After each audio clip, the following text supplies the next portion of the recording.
The glass door was cold beneath her palm, a smooth, unyielding barrier. Elena pressed her forehead against the frame. Her hand shook, a fine, rhythmic tremor that she could not suppress no matter how hard she gripped the metal. Behind this glass lay the boardroom where she had spent 5 years waiting for a promotion that never arrived. Every morning had been a repetition of the same cycle. Arrive early, sit at the back, wait to be acknowledged, and leave empty-handed. The air in the hallway felt thin, stagnant, as if the oxygen had been used up by the years of silence. She looked at her reflection in the glass, a blur of motion against the static office lights. The memory of every rejected request and every overlooked meeting surged forward. Heavy as lead, she could turn around. She could walk back to her desk and keep the routine intact. The tremor in her fingers intensified.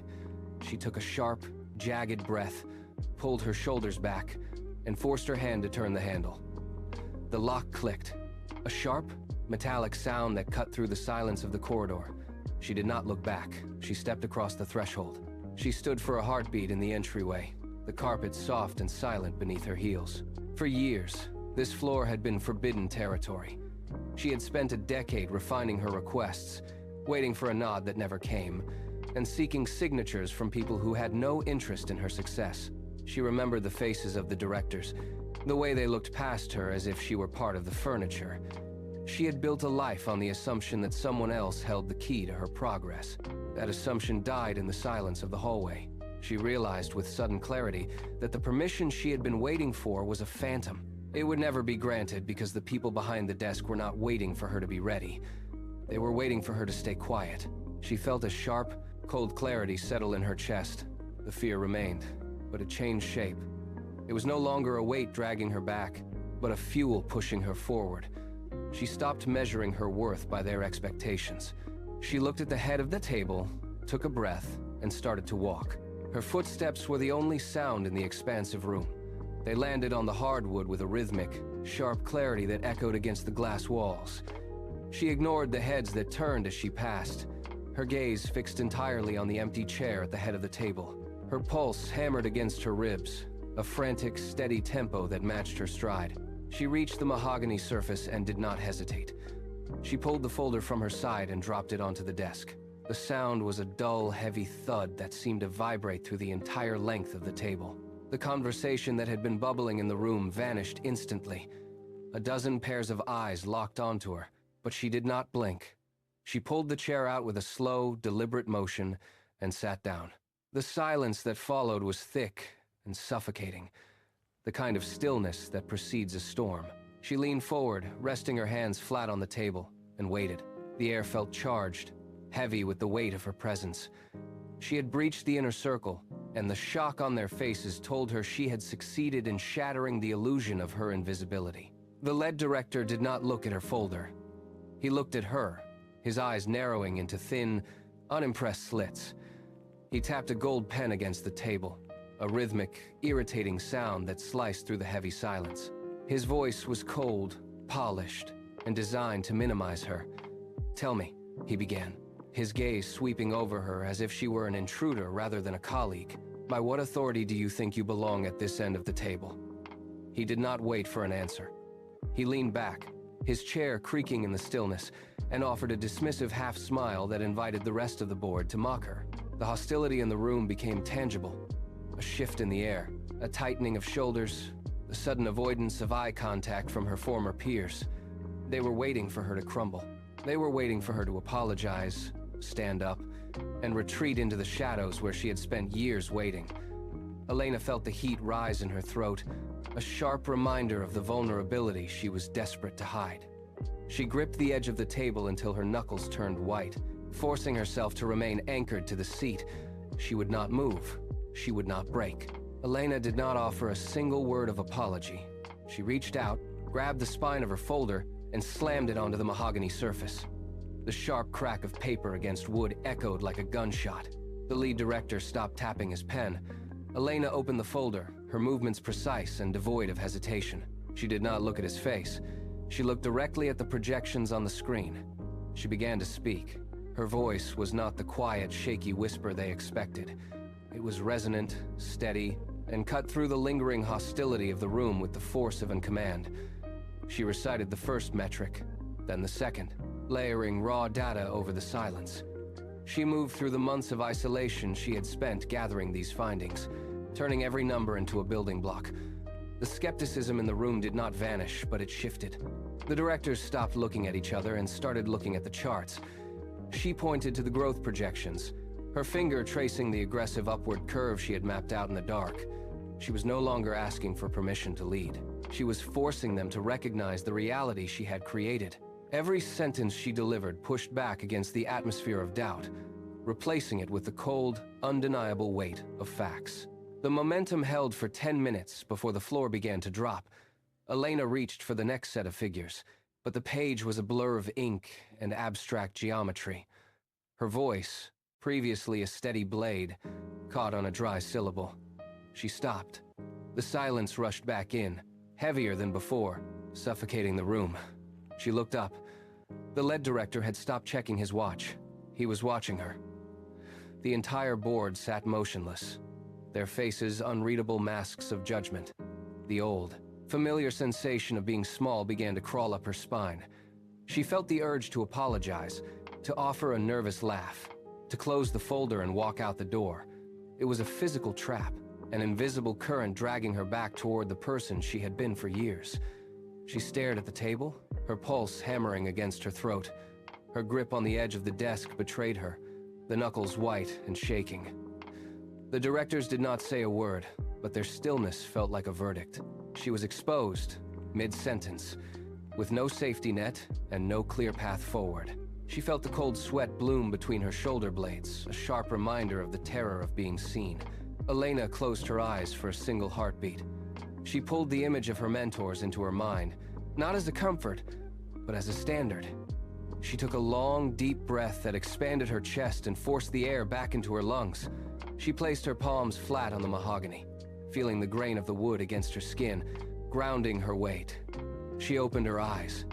The panic was still there, but it was no longer in charge. She looked down at her notes, found the line she had lost, and began to speak again. Her voice did not waver. It dropped an octave, finding a resonance that commanded the room. She bypassed the abstract theory and went straight to the hard, undeniable logic of the market. She articulated the final phase of her proposal, mapping out the risks and the rewards with surgical precision. She did not rush. She let the silence between her points carry the weight of her conviction. She finished the last sentence, snapped the folder shut, and stood perfectly still.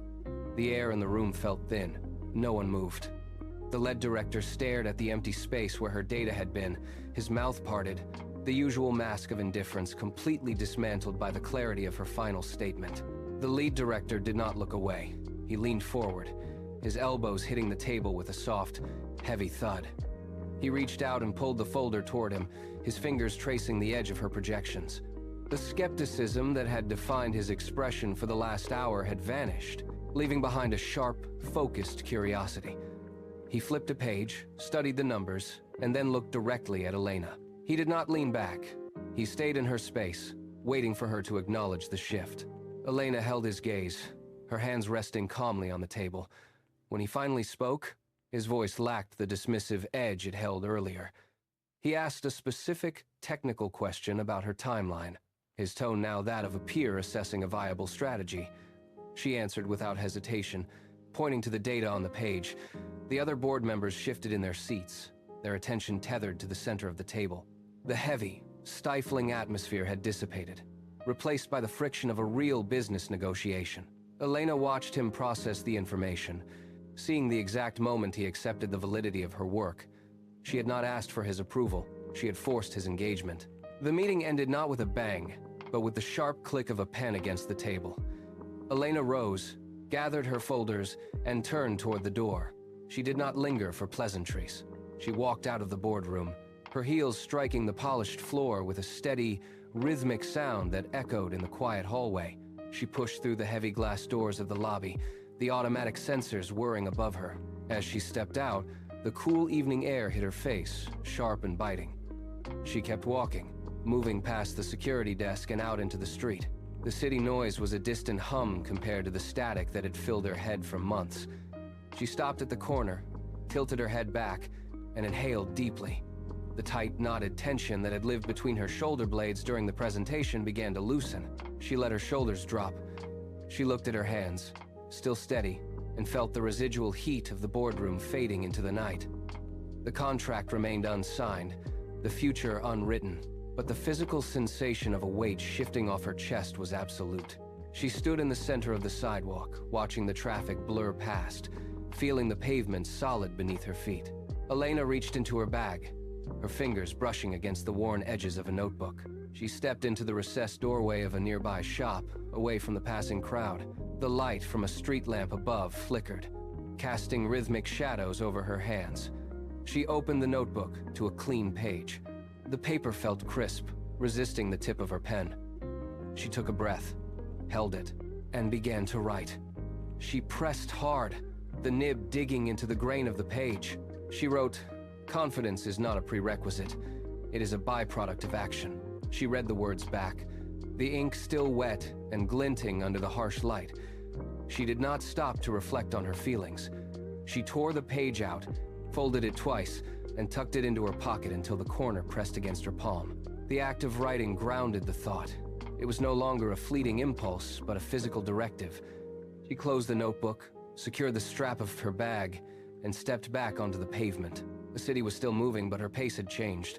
She walked with a deliberate, measured stride, moving toward the subway entrance with the focus of someone who had just charted a new path.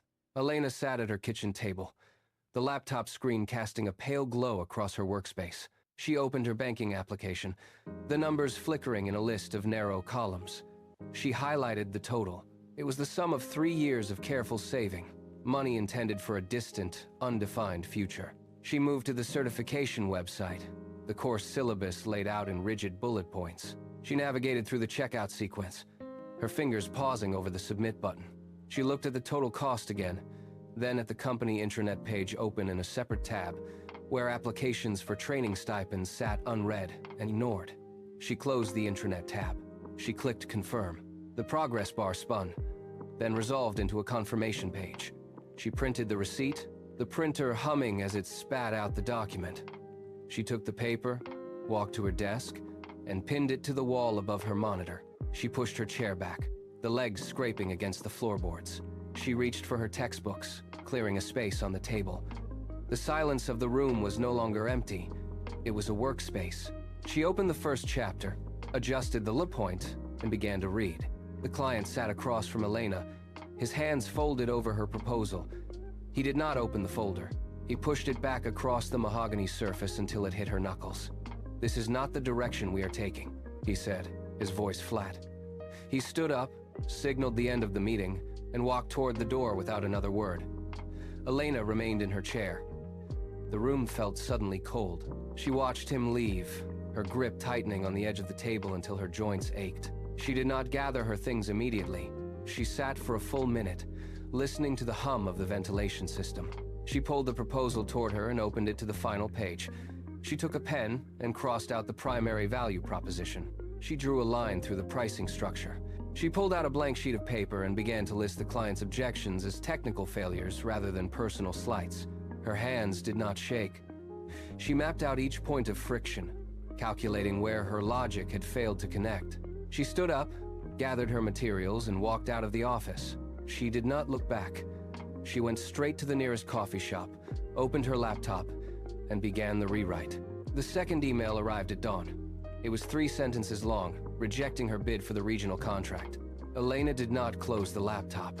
She opened a spreadsheet, typed the company name in the first column, and listed the primary reason for the refusal in the second. She cross-referenced this with the previous client's feedback. A pattern emerged in the margins of her data.